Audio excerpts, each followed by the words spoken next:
Hey, so I'm going to continue on with my ideas on being visible, because this is a big one for so many women. Here is the good news.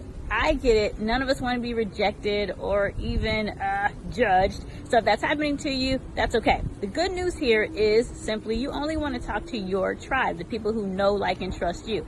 So if you're getting pushback from people, that's okay. That's not your tribe, so you can move on. So let's say we're not going to worry about them anymore. We're only going to talk to the people who like us. So that's one. Two, we gotta be repetitious. We gotta do it over and over and over again. That's what the big brands are doing. They are showing up all the time. Repetition is vital. So here's the 2 tips. We're gonna only talk to our tribe, and we're gonna do it repetitiously. We're gonna do it over and over again till we start having an impact. And that's how we're gonna get our online products visible. And then what? We're gonna get right on out of that 9 to 5. Talk to you soon.